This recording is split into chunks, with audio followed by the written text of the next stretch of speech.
जिज्ञासा जीवन की में मैं प्रकाश एस्ट्रोन वास्तु कोच आपका एक बार फिर दोबारा से स्वागत करता हूँ। दोस्तों, जैसे कि हमने आपसे कहा था कि वीकेंड पर आपका सवाल हम लेते हैं, कुछ सवाल जिसमें से कुछ अच्छे सवाल होते हैं जिन्हें हम आप तक पहुँचाते हैं। इसी तरीके से कुछ व्यूअर ने कुछ सवाल हमसे पूछे हैं जो हम आप तक पहुँचा रहे हैं। और पहला सवाल आज का, और वो राम कुमार पांडे जी हरिद्वार से, इन्होंने पूछा आपके ज्योतिष में और दूसरों के ज्योतिष में क्या अंतर है। राम कुमार जी, ज्योतिष में कोई अंतर नहीं है, सबका अपना अपना व्याख्या करने का और ज्योतिष की जो गणना है उसे देखने का अंतर है। और हम जो देखते हैं, अपनी जो ज्योतिष देखते हैं वो हम लाल किताब से, भृंगु से, और वैदिक ज्योतिष जो होती है उसके हिसाब से देखते हैं। तो उम्मीद है कि आपको हमारे जवाब से आप संतुष्ट होंगे। और दूसरा जो सवाल है ये है हरीश रावत जी का, देहरादून से। ये सवाल कुछ थोड़ा सा हास्यप्रद भी है और अच्छा भी है। फिर भी हरीश जी, आपने पूछा आप अपने नाम के पीछे कोच लिखते हैं, पंडित क्यों नहीं? हरीश जी, सबसे पहले तो मैं आपको ये बता दूं कि मैं कोई पंडित नहीं, और मैं कोच क्यों लिखता हूँ। कोच का काम होता है किसी भी इंसान को तलाशना, उसकी कमियों को दूर करना, और जो चीज़ें हम आपको बतलाते हैं हमारी कोशिश रहती है कि आप उसे अपने जीवन में अपना कर अपने जीवन को बदल सकें, तराश सकें। और जैसे कि हम एक कोच की भूमिका में हैं तो कोच ही रहें, वो ज़्यादा बेहतर है। तो इसलिए हम अपने नाम के आगे पंडित नहीं लिखते हैं, और इसीलिए हम अपने नाम के पीछे कोच लिखते हैं। और हमारा मेन मकसद सिर्फ और सिर्फ ये है कि हम लोगों के जीवन में बदलाव ला सकें, और हम यही चाहते हैं कि जो हमारी जो भी अच्छी बातें हैं उसे आप अपना कर अपने जीवन को बदल सकें। तो हरीश जी, आपको अपनी मेरी इस सवाल से आप संतुष्ट होंगे। अब एक तीसरा सवाल आप और भी है, विनोद सालवे जी का, ये है महाराष्ट्र से। इन्होंने पूछा है मंदिर घर में होना चाहिए या नहीं होना चाहिए। विनोद जी, सबसे पहले तो मैं आपको ये बता दूं कि मोस्टली आपने यूट्यूब पे और बाकी चैनलों पे या बाकी सोशल मीडिया पे ये सब चीज़ें सुनते भी हैं, देखते भी हैं, बताते भी हैं। घर में मंदिर नहीं होना चाहिए, और वो भी बड़ा मंदिर नहीं होना चाहिए। छोटा मंदिर आप रख सकते हैं। वास्तु के हिसाब से और ज्योतिष के हिसाब से आपको ईशान कोण में छोटा मंदिर रखना चाहिए, बड़ा मंदिर हमेशा घर के बाहर होना चाहिए। और जैसे कि हम आपको बताते हैं कि हम हर चीज़ का एक लॉजिक देते हैं, और लॉजिक जो हम देते हैं या हम उसका जो कारण बताते हैं वो कारण कहीं से देखा हुआ नहीं है, कहीं से सुना हुआ नहीं है, कहीं से एडिट किया हुआ नहीं है। इसलिए हम बार बार हम आपको बोलते हैं कि जो हमारे चैनल पे आपको जो भी चीज़ें हम आपको बताएंगे वो आपको एकदम सही जानकारी के साथ और आप तक पहुंचाएंगे। और उम्मीद करता हूं कि आपको मेरी इस सवाल से संतुष्ट होंगे।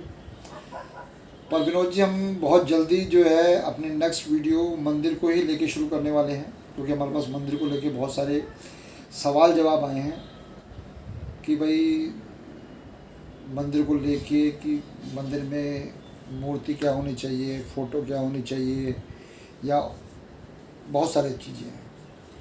तो हमारी जो अगली वीडियो हम इसमें मंदिर के बारे में ही चर्चा करेंगे, और आपकी बहुत सारी चीज़ें जो हैं उस चीज़ में क्लियर हो जाएंगी। तो विनोद जी, ज़रूर हमारा अगला वीडियो ज़रूर देखिएगा, जिससे कि आपको अपने इस सवाल का जवाब मिल सके और आप इसे अपने घर में अपना सकें।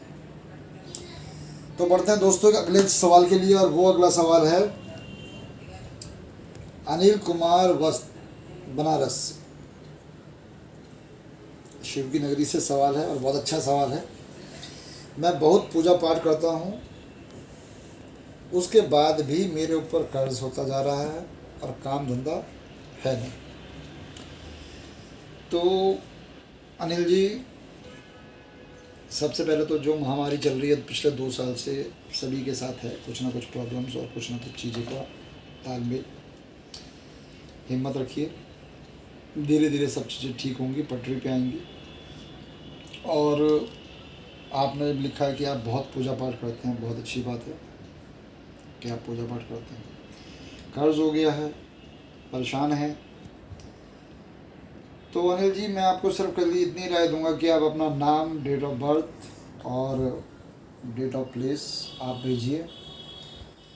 आपकी कुंडली में क्या चीज़ निकल के आ रही है या आपके किस ग्रह में क्या परेशानी आ रखी है, ये तो देखने के बाद ही पता चलेगा आपके।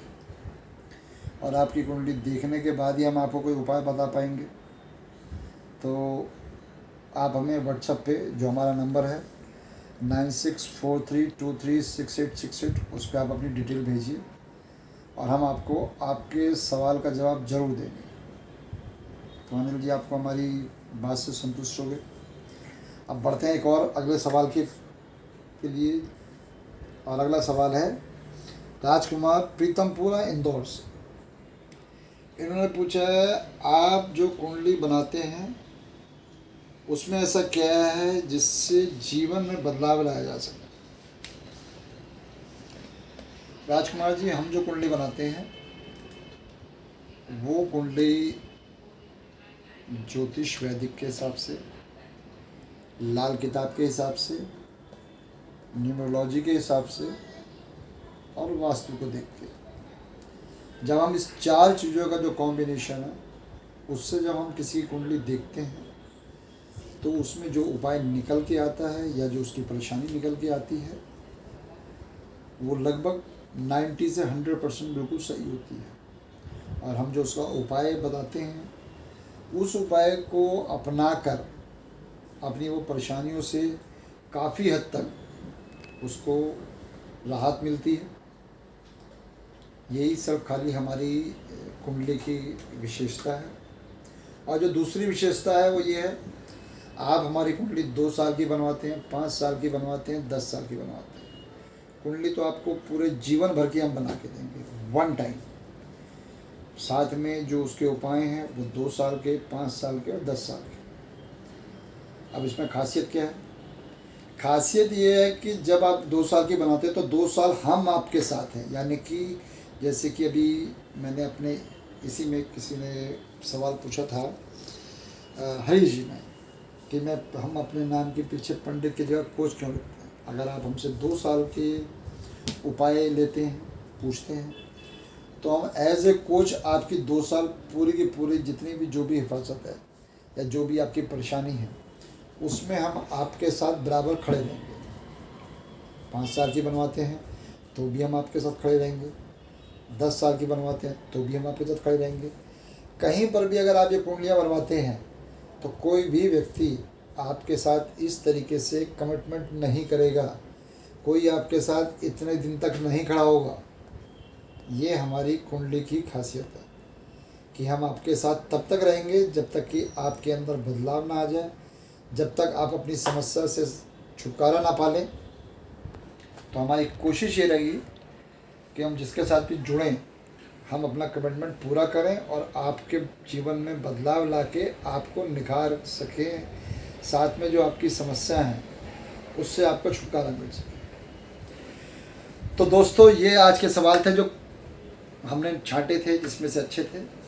और हम अगला जो टॉपिक है हम जिस पे हम अपना वीडियो बनाएंगे वो है मंदिर, क्योंकि मंदिर को लेके हमारे पास बहुत सारे सवाल जवाब आए हैं।